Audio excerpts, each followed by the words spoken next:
नमस्कार, कान्तिपुर समाचारमा स्वागत छ। सुरु गरौं आजका हाइलाइट्सबाट। जनताबाट आएका सुझावहरूलाई समेटेर पेश गर्ने जिम्मा 4 दलका प्रमुख सचेतकलाई।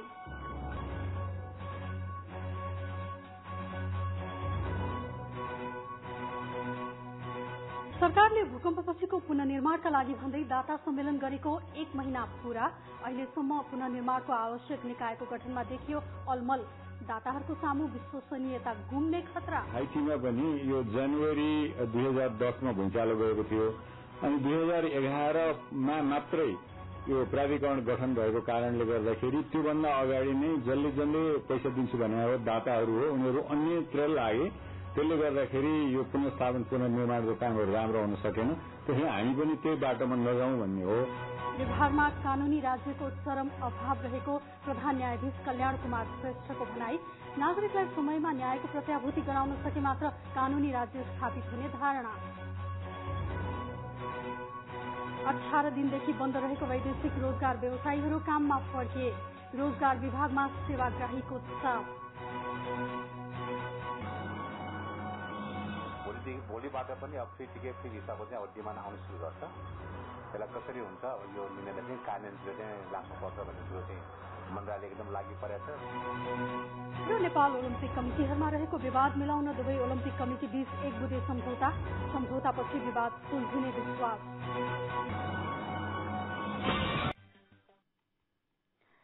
संविधानको प्रारम्भिक मस्यौदामा जनताबाट आएका सुझावहरूलाई समेटेर पेश गर्न 4 दलका प्रमुख सचेतकलाई जिम्मा दिएको छ। प्रमुख सचेतकहरूले तयार पारेको प्रतिवेदन आजै साँझ बस्ने 4 दलको बैठक शीर्ष नेताहरूको बैठकमा पेश गरिने भएको छ।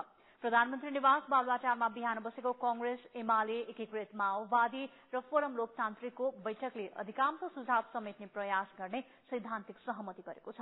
प्रमुख सचेतकहरूले छानेर ल्याएका विषयलाई के कसरी समेट्ने भन्ने बारेमा साँझ बस्ने 4 दलको शीर्ष नेताहरूको बैठकमा छलफल हुनेछ।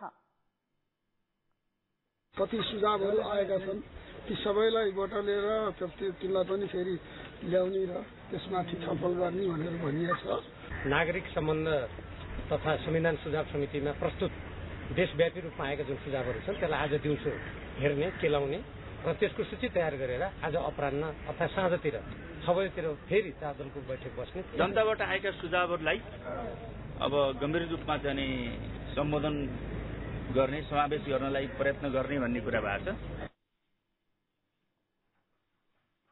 आज साँझ 4 दलको बैठक बस्ने भने पनि स्थगित भएको समाचार हामीले प्राप्त गरेका छौं। अब बाँकी समाचार। भूकम्पपछिको पुनर्स्थापना तथा पुनर्निर्माणका लागि अत्यावश्यक निकायको गठनमा सरकार झुकेको छ।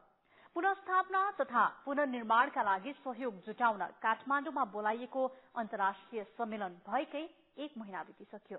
सरकारले पुनर्निर्माण प्राधिकरण गठनमा गरेको ढिलाइले उसको प्रतिबद्धता देखावटीमा सीमित भएको छ। एक रिपोर्ट। भूकम्प लगत्तैको उद्धार र राहत वितरणमा प्रभावकारी काम नदेखाएको सरकारले ढिलै भए पनि योजनाबद्ध पुनर्निर्माणमा अघि बढ्न भूकम्पपछिको आवश्यकता पहिचानका लागि अध्ययन गर्यो। सोही अध्ययनका आधारमा पुनर्निर्माणका लागि झण्डै 7 खर्ब रुपियाँ आवश्यक पर्ने यकिन भयो। यो ठूलो रकम माग्न भूकम्प गएको 2 महिनामै अन्तर्राष्ट्रिय दाताहरूको सम्मेलन काठमाडौँमा बोलाइयो। तर दाताहरूले व्यवस्थित पुनर्निर्माण र पुनर्स्थापनाका लागि उच्च स्तरीय निकायको आवश्यकता देखाए। पुनर्निर्माण प्राधिकरण बनाउन सरकार पनि तयार भयो। सम्मेलनको 2 दिन अघि हतार दलीय सहमति गरी प्राधिकरण गठनका लागि पुनर्निर्माण प्राधिकरण अध्यादेश राष्ट्रपतिबाट स्वीकृत भयो।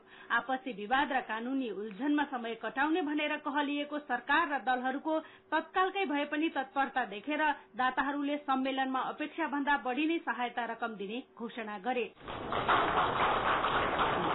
तर सम्मेलन भएको 1 महिना बितिसक्दासम्म प्राधिकरण गठन गर्ने सुरसार नहुँदा अहिले त्यो सरकारी तत्परता दाताहरूबाट रकम झार्न गरिएको देखावटी काम मात्र थियो भन्ने प्रमाणित भएको छ।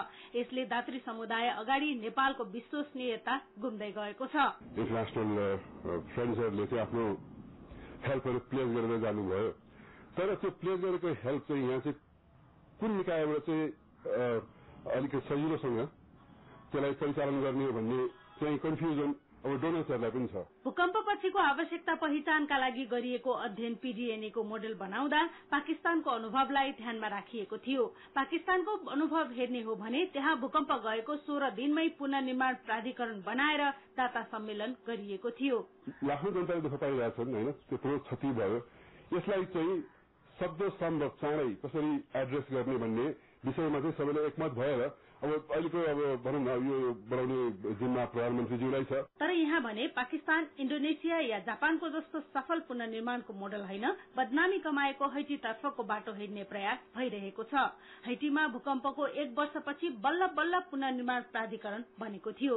त्यसबेलासम्म दाताहरूले आफू खुसी काम थालेका थिए भने कैयौं असल दाता सरकारी चालादेखि हैरान भएर हैटी छाडिसकेका थिए।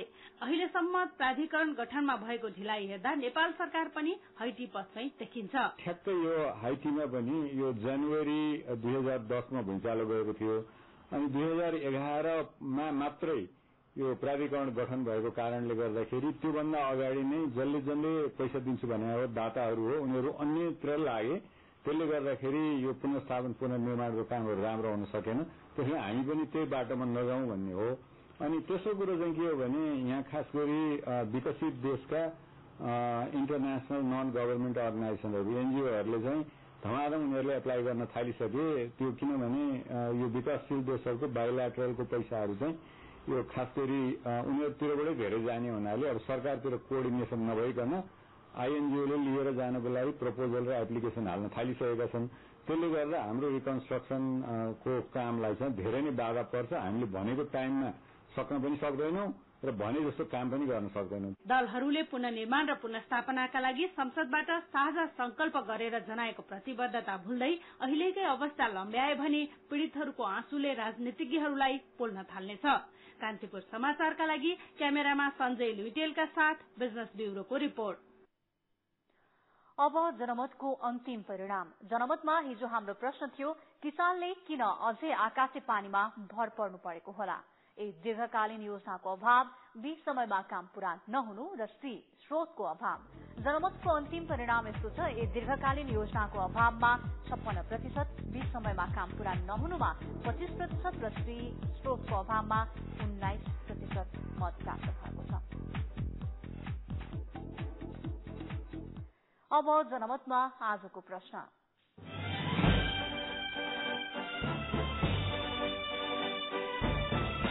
हाम्रो प्रश्न छ, पुनर्निर्माण प्राधिकरण गठनमा किन ढिलाइ भएको होला? ए, भागबण्डा नमिलेर, बी, नेतृत्वको अक्षमताले र सी, पीड़ितप्रति गम्भीर नभएर। जनमतको अन्तिम परिणाम भोलि साँझ 8 बजेको कान्तिपुर समाचारमा प्रसारण गर्नेछौ। कृपया 80800मा एसएमएस गरी मत व्यक्त गर्नुहोला। भोटिङ लाइन 24 घण्टा खुला छ। सरकारले पुनर्निर्माण गरी भूकम्प पीड़ित जनताको पीड़ामा मलम लगाउन सरकारले पुनर्निर्माण प्राधिकरण बनाउने घोषणा गरेको थियो। रातारात अध्यादेश मार्फत गठनको निर्णय गरिएको प्राधिकरणले काम गर्ने त कता हो कता यसको आफ्नै अस्तित्व समेत जनताले देख्न पाएका छैनन्। 1 महिना बितिसक्दा पनि प्राधिकरणको गठन र कार्यविधि तयार भएको छैन। त्यसैले भूकम्प अति प्रभावित जिल्लामा अन्यल थपिएको छ। एक रिपोर्ट।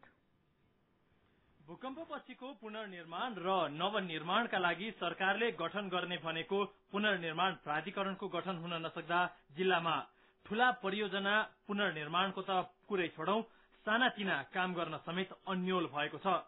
मुख्य गरी पुनर्निर्माण कसरी अगाडि बढ्छ भन्ने विषयमा सरकारी अधिकारीहरू नै अन्यलमा परेका छन्। सबैजसो काम प्रमुख जिल्ला अधिकारीले गर्ने भएकाले स्पष्ट निर्देशनको अभावमा धेरै काम प्रभावित भएका छन्। यतिखेर चाहिँ समस्या के छ भनेदेखि खास गरी विभिन्न सहयोगी संस्थाहरू कसैले चाहिँ स्कुल बनाइन्छु भन्ने, कसैले होइन के घरहरू हामी बनाइन्छु भन्ने त्यस्ता संस्थाहरू हामी कहाँ चाहिँ सम्पर्कमा थुप्रै आउनु भएको छ।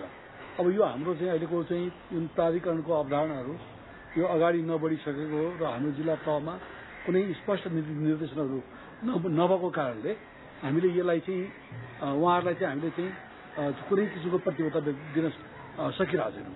सहज होला नि, अब त्यो खाका नै स्पष्ट नभएको हुनाले मैले यहाँलाई स्पष्ट भन्न सक्ने अवस्था रहेन। सरकारले स्पष्ट नीति बनाएर निर्देशन दिने उद्देश्यका साथ प्राधिकरण गठन भएको हुँदा त्यसको निर्देशन स्पष्ट आउला, आएपछि सुगमता हुन्छ।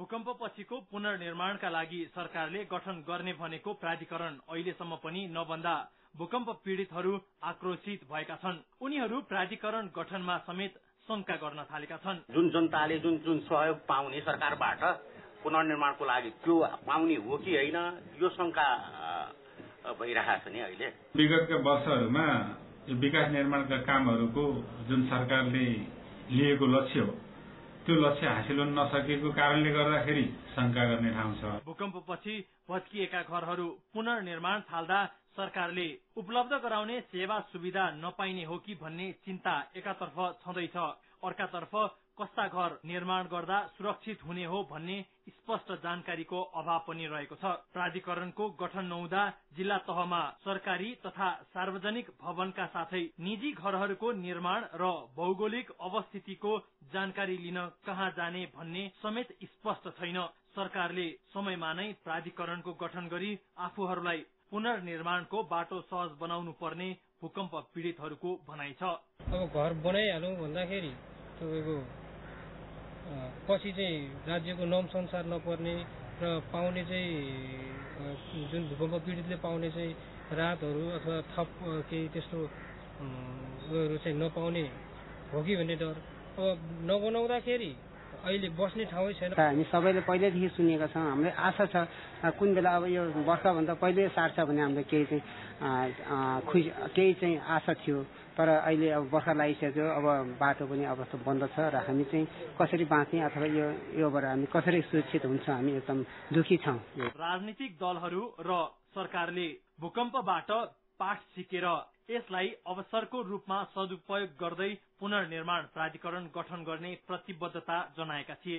तर पुनर्निर्माण प्राधिकरण गठन नहुँदा विगतमा नयाँ नेपाल निर्माण सपनामा मात्रै बने झैं पुनर्निर्माण र नवनिर्माण पनि नारामै सीमित हुने हो कि भन्ने आशंका बढेको छ। कान्तिपुर समाचारका लागि जिल्ला ब्यूरो। सत्तापक्ष र विपक्षी दलका नेताहरूले प्रधानमन्त्रीले अग्रसरता नलिएकै कारण पुनर्निर्माण प्राधिकरण गठनमा ढिलाइ भएको बताएका छन्।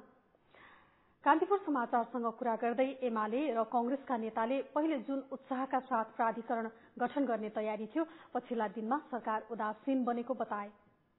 सरकारले जनताका मुद्दामा जुन प्रकारको गम्भीरता देखाउनुपर्छ, प्राथमिकता दिनुपर्छ, जनताका समस्याहरूमा जुन प्रकारले बोध गर्नुपर्छ, त्यो प्रकारको अवस्था नभएको कारणले नै प्राधिकरण गठनमा ढिलाइ भएको छ।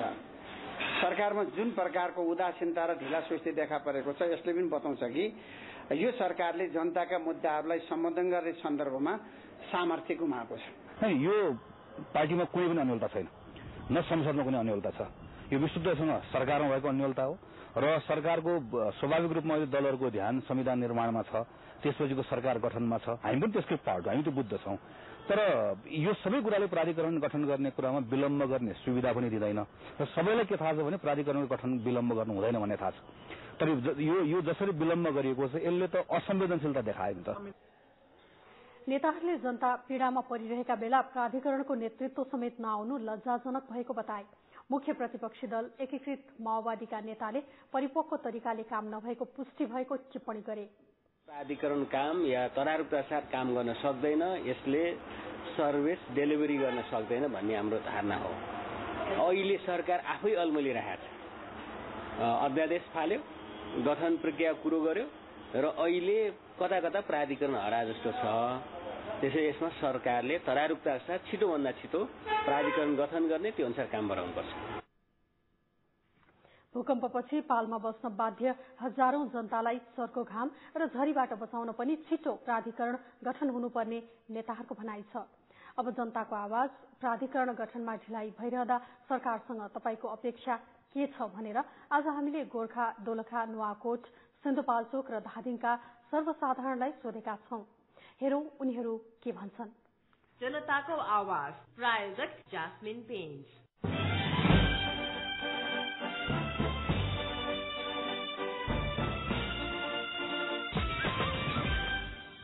पहिलो कुरो त सरकारले पुनर्निर्माणको काम नै ढिलो गरेको छ, पुनर्निर्माण नै गर्न सकेको छैन।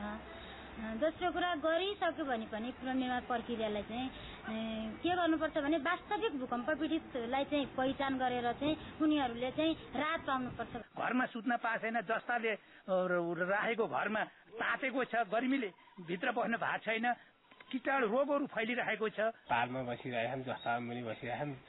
यो सरकारले सकेसम्म हामीलाई छिटो र तन्दुरुस्तसितै घरको व्यवस्था गरिदिनु पर्यो भन्ने हामीले ठुलो आशा गरेका छौँ। कसको घर चाहिँ बढी क्षति छ, कसको घर चाहिँ तपाईँको आंशिक रूपमा क्षति भए तिनीहरूको चाहिँ सही ढङ्गले मूल्याङ्कन गरेर सरकारले चाहिँ त्यही अनुसारको चाहिँ क्षतिपूर्ति दियोस्। राज्यले दिने कुराहरू जस्ता पाता राम्रोसँग दिदिए हुन्थ्यो। एउटा सानो पानी आउँदा पनि यो चरङ्गे खोलाको पुलै बगायो। अब त्यस्तै किराफारा भएर बसेका ठाउँहरू छन्, ती ठाउँहरूबाट यो बर्खाभन्दा अगाडि नै गरेको राम्रो हुन्थ्यो। केही समयपछि त्यो जुन जाडो महिना लाग्दैछ, त्यो जाडो सँगसँगै धेरै मान्छेहरू चाहिँ अझ एउटा चाहिँ ठुलो बिमारको चपेटामा चाहिँ पर्नेवाला छन्। पीडित छौँ, हाम्रो घर कहाँ हो, बास कहाँ हो, अब कसरी बस्ने हो भन्ने खाले कुराहरू छ। बर्खाले पहिरो दिनदिनै गइरहेछ, हामी कहाँ बस्ने, एउटा निर्माण गर्ने भन्ने खालको कुरा पनि छैन। घर निर्माणको लागि राज्यले कति सक्छ नि 2 लाख 3 लाख 4 लाख त्यो चाहिँ तुरुन्त कार्यान्वयन गरेर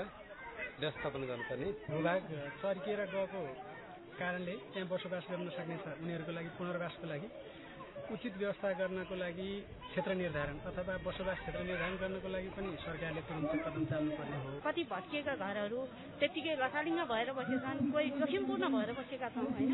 त्यसको लागि चाहिँ हामीले छिटोभन्दा छिटो चाहिँ बजेटको माग गर्न पर्छ। सरकारले जुन घोषणा गरेको जुन छ नि ती कामहरू चाहिँ एकदम छिटो छरितो गर्नुपर्छ। अहिलेसम्म अब राहतै महसुस गरेका छैन मान्छेले होइन। यो पुनर्निर्माणको कुरा त अब कता हो कता हराइसकेको छ कि मुखले भन्ने कार्यान्वयन नहुने। प्रधानमन्त्रीले नै जुन नवनिर्माणको अध्यक्षता लिने र काम गर्न ढिलाइ गर्ने यो चाहिँ अध्यक्षता प्रधानमन्त्रीले लिनु भनेकै यो चाहिँ त्यो ढिला गर्ने चाल हो। र यदि राम्रोसँग यसलाई चाहिँ अगाडि बढाइन्थ्यो भने अर्को कुनै मान्छेलाई बनाएर अगाडि बढाइन्थ्यो। यो चाहिँ सरकारले गर्छ भन्नेमा हामीलाई विश्वास छैन। जुन बढी प्रभावित र साँच्चै नै प्रभावित भएको व्यक्ति हो त्यो छानेर मात्रै पुनर्निवासको लागि चाहिँ योजना बनाओस्। कुन ठाउँमा राख्ने हो खेतीयोग्य जमिन खेतीको लागि र बसोबास पुनर्वास राख्ने ठाउँमा चाहिँ पुनर्वासको लागि त्यसो छुट्याएर एउटा चाहिँ नगरपालिकाले समयमै चाहिँ यसले चाहिँ बाटोघाटो बिजुली बत्ती झ्याल निकासको समेत सुविधा हुने गएर यसलाई पटिङ गरेर चाहिँ राम्रोसँग त्यसरी राख्यो भने बेस होला।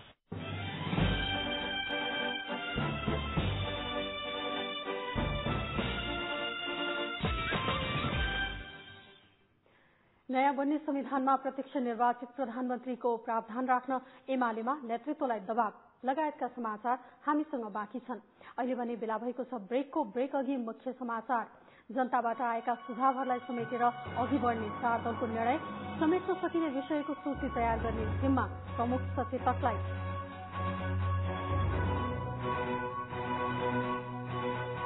सरकारले भूकम्पपछिको पुनर्निर्माणका लागि भन्दै दाता सम्मेलन गरेको 1 महिना पूरा। अहिलेसम्म पुनर्निर्माणको आवश्यक निकायको गठनमा देखियो अलमल। दाताहरूको सामु विश्वसनीयता गुम्ने खतरा। संविधान सभाबाट बलपूर्वक संविधान जारी गरिए कुनै पनि हालतमा स्वीकार नगर्ने संघीय समाजवादी फोरम नेपालका अध्यक्ष उपेन्द्र यादवको चेतावनी। केही व्यक्तिविशेषको स्वार्थ पूरा गर्न मस्यौदा ल्याइएको आरोप। र बाढी र पहिरोले दोलखामा पुल बगाएपछि सदरमुकाम राजधानी लगायतका जिल्लाबाट सम्पर्क विच्छेद, स्थानीयलाई समस्या।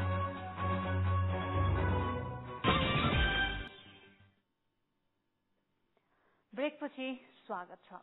बाढी र पहिरोले पुष्पलाल राजमार्ग अन्तर्गत दोलखाको चरङ्गे खोलाको पुल बगाएपछि सदरमुकाम चरेकोटको राजधानी सहितका जिल्लासँग सम्पर्क विच्छेद भएको छ।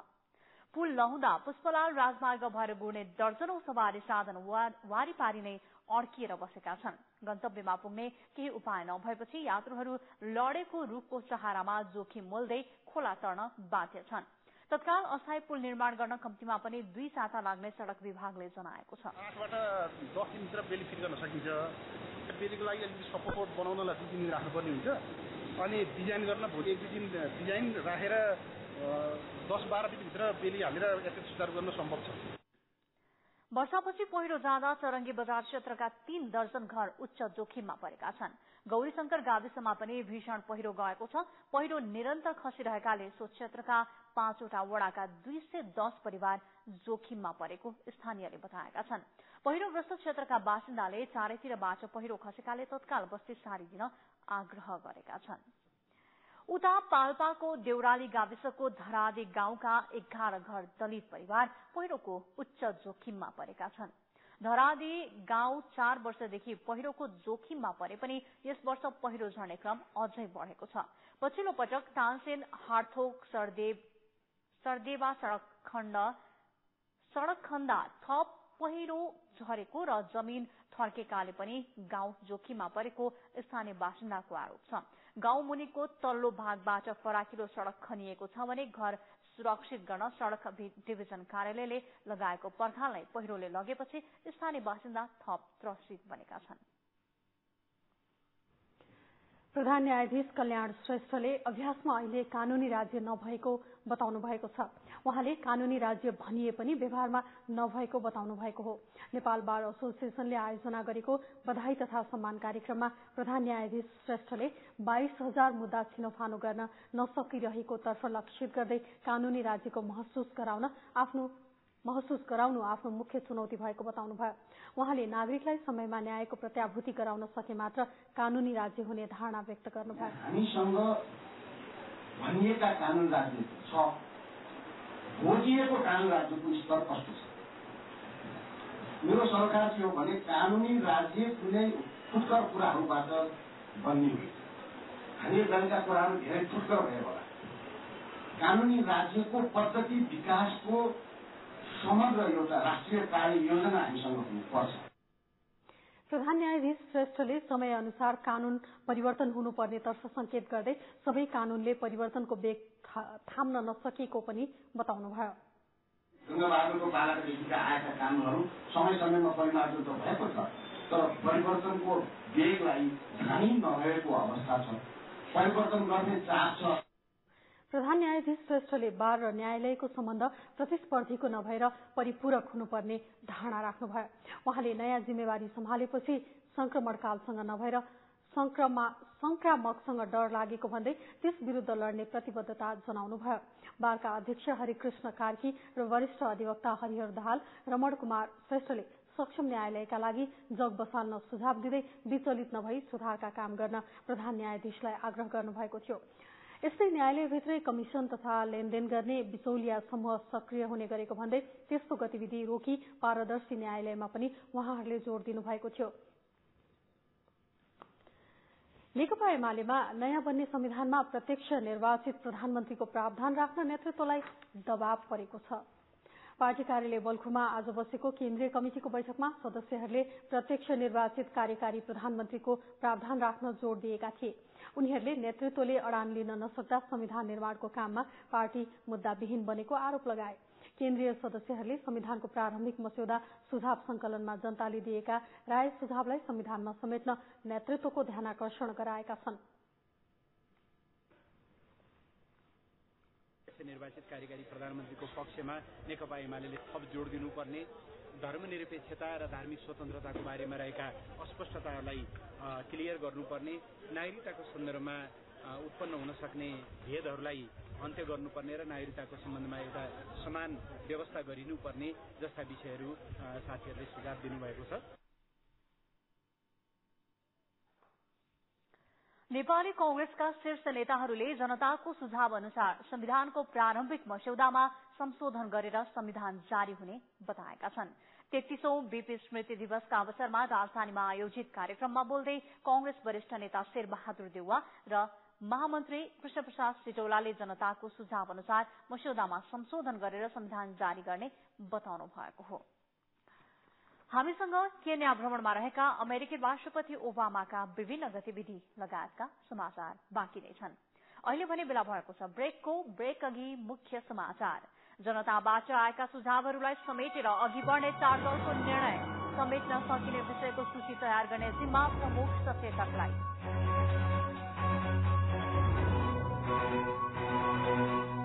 सरकार सरकारले भूकम्पपछिको पुनर्निर्माणका लागि भन्दै दाता सम्मेलन गरेको 1 महिना पूरा।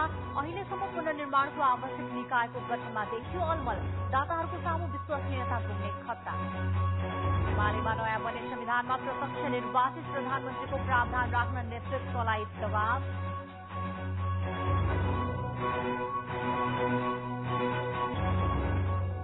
शेयर बजारमा आज उल्लेखनीय उछाल। नेप्से परिसूचक 50.57 अङ्कले बढ्यो। बजारमा शेयर किन्नेको चाप बढ्यो।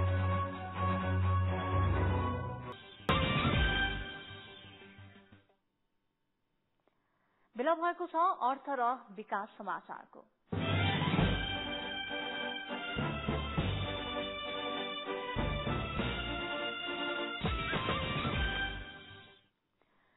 फ्री भिजा र फ्री टिकटको विरूद्धमा 18 दिनदेखि आन्दोलनमा उत्रिएका वैदेशिक रोजगार व्यवसायी काममा फर्किएपछि आज वैदेशिक रोजगार विभागमा सेवाग्राहीको चाप बढ्यो। व्यवसायीको आन्दोलनका कारण बेकामे बनेका श्रम प्रतिनिधि आज बिहानैदेखि श्रम स्वीकृति लिन हतारिएका थिए। व्यवसायीहरूले पेश गरेका सहयोग पूर्व स्वीकृतिका फाइललाई आज विभागले अन्तिम श्रम स्वीकृति दिएको छ। साथीहरू पनि अब राम्ररी खुल्ने भयो काम भनेर सबै जुन अब आएपछि जाने अब यो नर्मल छैन आज के काम होला भनेर सुस्ताउने साथीहरू पनि अलि भिजिने नभएर अलि तयारीका साथ आउनुभएको छ। हामी आएका छौँ भने उहाँहरू जुन सेवाग्राही सेवा लिन चाहनेहरूको पनि आज जाने आएपछिको त तुलनै हुँदैन। आज जाने विशेष दिन पनि भयो, पहिलो दिन पनि भयो। 20 गतेभन्दा उताको जुन फ्री टिकट फ्री भिसाहरू भयो, त्यसै पुरानो जुन अहिले पूर्व स्वीकृतिसकेको जुन डिमान्डहरू भयो त्यसलाई चाहिँ अब कामदारले चाहिँ पठाउने चाहिँ क्रम चाहिँ आजदेखि सुरु भएको छ र भोलिबाट पनि अब फ्री टिकट फ्री भिसाको चाहिँ अब डिमान्ड आउन सुरु गर्छ। त्यसलाई कसरी हुन्छ अब यो निर्णयलाई चाहिँ कार्यान्वयनतिर चाहिँ लाग्नुपर्छ भन्ने कुरो चाहिँ मन्त्रालय एकदम लागि परेको छ। त्यसमा पनि अब व्यवसाय पनि एउटा हेल्थ चाहिन्छ। त्यस कारणले उहाँले पनि आन्दोलन छोडेर चाहिँ अहिले मन्त्रालयले साथ दिएको छ उहाँहरूले। यता वैदेशिक रोजगार व्यवसायीहरूले आजै पत्रकार सम्मेलन गरी हिजो भएको 31 बुधे सहमतिले पूर्व र अन्तिम श्रम स्वीकृति लिँदा आउने झन्झटलाई हटाएको बताएका छन्। निशुल्क भिजा र टिकटको व्यवस्थामा सुझाव दिन व्यवसाय सम्मिलित कार्यदलले दिने सुझाव आफूहरूलाई मान्य हुने व्यवसायीको भनाइ छ।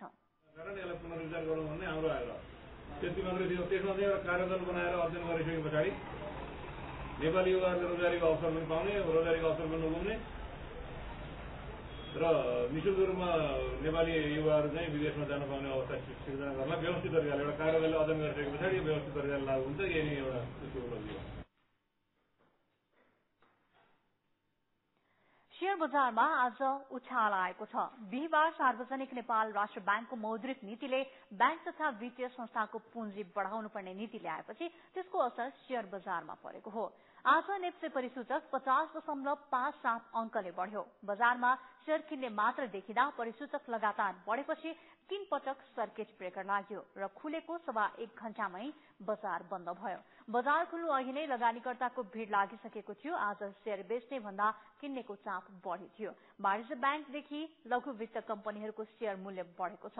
राष्ट्र ब्याङ्कले ब्याङ्क वित्तीय संस्थाको पुँजी बढाउने निर्णय गरेपछि बजार यसरी आकाशिएको हो। एउटा पुँजी वृद्धिको कुरा छ। त्यसले गर्दाखेरि चाहिँ उनीहरूले कमाएको नाफादेखि लिएर त्यसमा चाहिँ अब बोनस शेयरहरू नै जारी हुने अनि थप राइट शेयरहरू पनि आउने एउटा जुन बाध्यता नै देखिएको छ।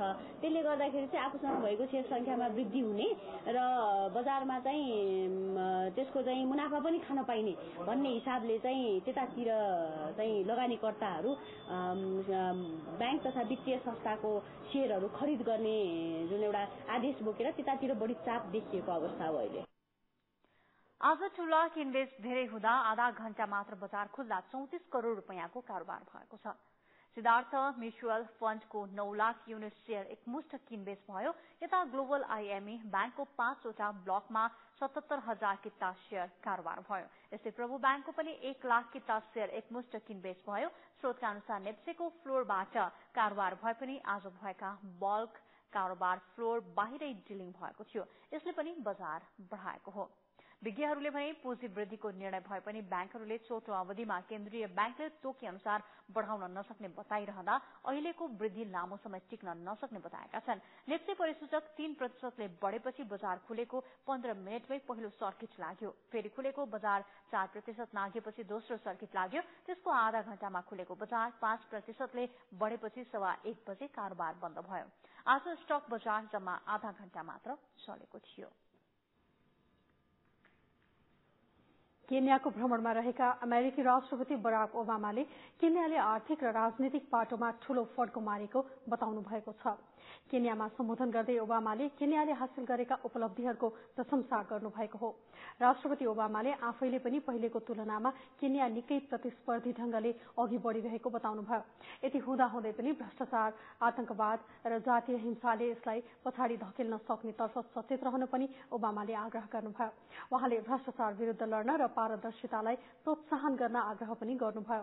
2 दिनको भ्रमण सकी अमेरिकी राष्ट्रपति ओबामा आज इथियोपिया जाँदै हुनुहुन्छ। सोमालियाको राजधानी मोगादिसुको एक होटलमा बम विस्फोट हुँदा कम्तीमा 10 जनाको मृत्यु भएको छ। राजधानी नजिकै रहेको जजिरा होटलमा गाड़ीको प्रयोग गरी विस्फोट गराइएको बताइएको छ। आक्रमणको जिम्मेवारी सोमालियाको इस्लामिस्ट समूह अल शबाबले लिएको छ। आफूले भनेका कुरा संविधानमा समेटिन्छन् कि समेटिँदैनन् भन्ने जनताको चासो र प्रतीक्षा र सामाजिक सञ्जालमा समेटिएका विषयहरू हामीसँग बाँकी नै छन्। अहिले भने बेला भएको छ ब्रेकको ब्रेक अघि मुख्य समाचार। जनताबाट आएका सुझावहरूलाई समेटेर अघि बढ़ने 4 दलको निर्णय। समेट्न सकिने विषयको सूची तयार गर्ने जिम्मा प्रमुख सचेतकलाई।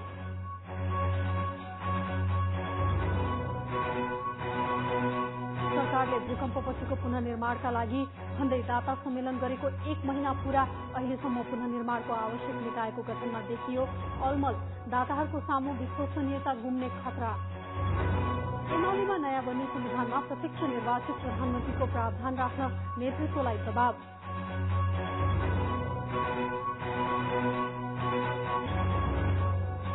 केन्याले प्राप्त गरेको आर्थिक र राजनीतिक उपलब्धिहरूप्रति अमेरिकी राष्ट्रपतिद्वारा प्रशंसा। भ्रष्टाचार र आतंकवादबाट सचेत रहन आग्रह।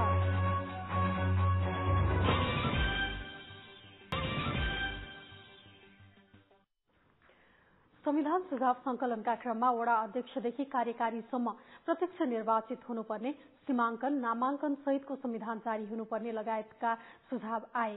एउटै मञ्चमा संविधानका विषयवस्तुमा फरक फरक धारणा आए। अहिले सबैको चासो र प्रतीक्षाको विषय बनेको छ आफूले भनेका कुरा संविधानमा समेटिन्छ कि समेटिँदैन भन्ने।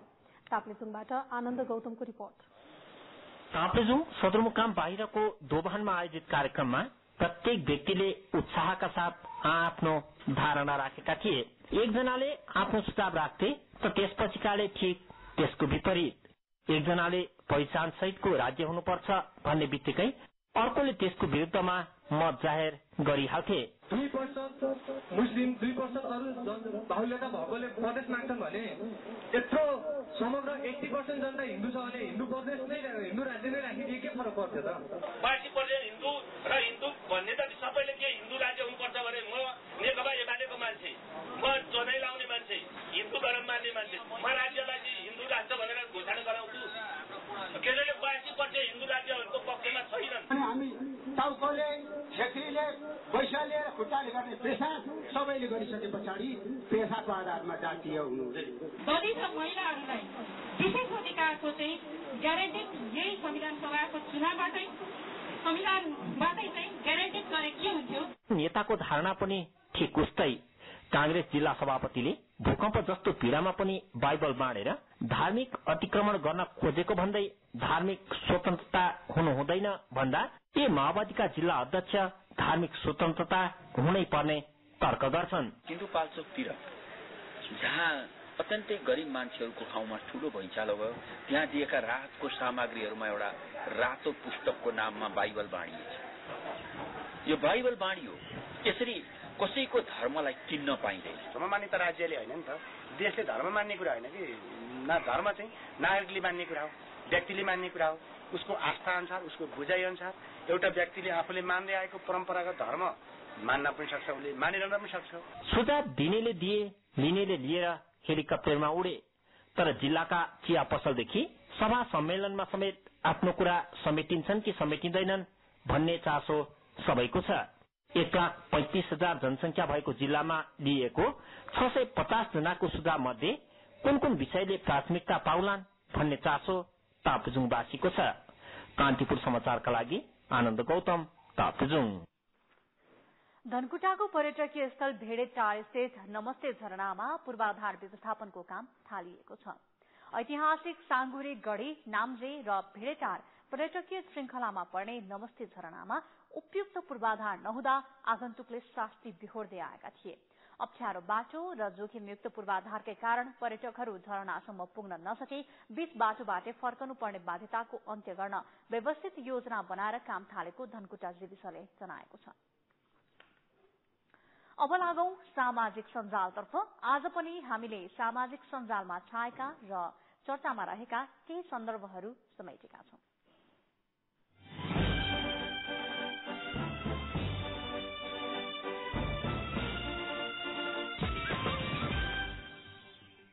सूचना विभागका महानिर्देशक लक्ष्मी विलास कोइरालाले फेसबुकमा निजामती कर्मचारीको अवकाश उमेर पुनरावलोकन गर्न ढिलै भए पनि सरकारको योजना र सोचलाई स्वागतयोग्य मान्नुपर्छ लेख्नुभयो। युवराज आचार्यको टिप्पणी संविधानबारे छ। उहाँले लेख्नु भएको छ, प्रत्यक्ष निर्वाचित कार्यकारीको वकालत गर्नेहरू 4 वर्षका लागि अर्को व्यक्ति सत्तामा पुगेको भोलिपल्ट सत्ता कब्जा भयो भन्दै कुनै वादका नाममा सदकमा पुगेको देख्नु नपरोस्। यस्तै मानव अधिकार कर्मी चरण प्रसाईले बहकिएर कार्यकारी प्रमुख प्रत्यक्ष निर्वाचित खोज्नु निरङ्कुशतालाई निम्त्याउनु हो भन्ने धारणा राख्नुभयो। यही विषयमा रामरी संकल्प यस्तो लेख्नु भएको छ, फेल भइसकेको संसदीय व्यवस्था चाहिएन, बरु जनताप्रति उत्तरदायी जनताबाट प्रत्यक्ष निर्वाचित कार्यकारी प्रमुखको पक्षमा मेरो सुझाव। साहित्यकार तथा लेखक प्रकाश सामी देश बनाउने हातहरू विदेशमा बन्दगी छन्, सपना देख्ने आँखा आगोमा जगजगी छन् भनी लेख्नु भएको छ। पत्रकार दिपेन्द्र बरुवाल फेसबुकमा लेख्नुहुन्छ, भरतपुर उपमहानगरपालिकाका कार्यकारी अधिकृतमाथि लागेका आरोपहरू छानबिन गरी दोषी पाइए कारवाही गरिनुपर्छ, तर कालो मसो डल्ने काम जायज हुन सक्दैन। शिक्षाविद मनप्रसाद वाग्लेले आमा आऊ भनी कराए, मरे सुन्दै नसुन्ने भयौं, बाबा लौननी भन्ने गुहारे जति नै कानमा बतासै चल्यो भन्ने लेख्नु भएको छ। गत वैशाख 12 गतेको भूकम्पले धेरै जनधनको क्षति भएको छ। यस विषयमा कोपिला गौतमले लेख्नु भएको छ, भुइँचालोले घर भत्किएका हामी अब घर बनाउने ऋण सरकारबाट लिन्छौं अनि त्यो ऋण तिर्न विदेशिन्छौं। बैंकर मनोज गेवालीले लेख्नु भएको छ, ब्रोकर अफिसमा खुट्टा राख्ने ठाउँ छैन, मार्केट साउनको चुरा चाहिँ पुरै हरियो छ।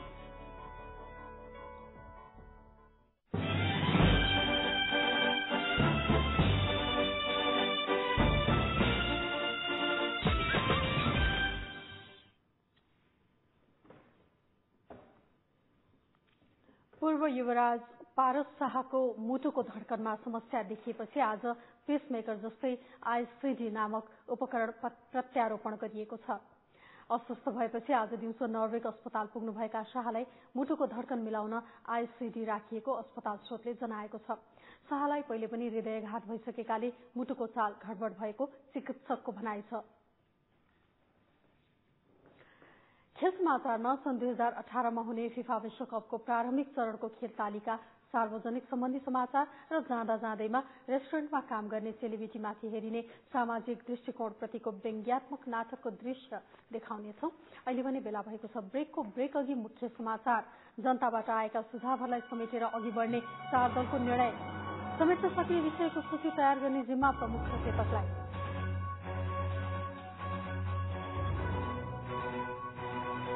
सरकारले भूकम्पपछिको पुनर्निर्माणका लागि भन्दै दाता सम्मेलन गरेको 1 महिना पूरा। अहिलेसम्म पुनर्निर्माणको आवश्यक निकायको गठनमा देखियो अलमल। दाताहरूको सामु विश्वसनीयता गुम्ने खतरा। व्यवहारमा कानूनी राज्यको चरम अभाव रहेको प्रधान न्यायाधीश कल्याण कुमार श्रेष्ठको भनाई। नागरिकलाई समयमा न्यायको प्रत्याभूति गराउन सके मात्र कानूनी राज्य स्थापित हुने धारणा। र नेपाल ओलम्पिक कमिटीहरूमा रहेको विवाद मिलाउन दुवै ओलम्पिक कमिटी बीच 1 बुँदे सम्झौतापछि विवाद सुल्झिने विश्वास।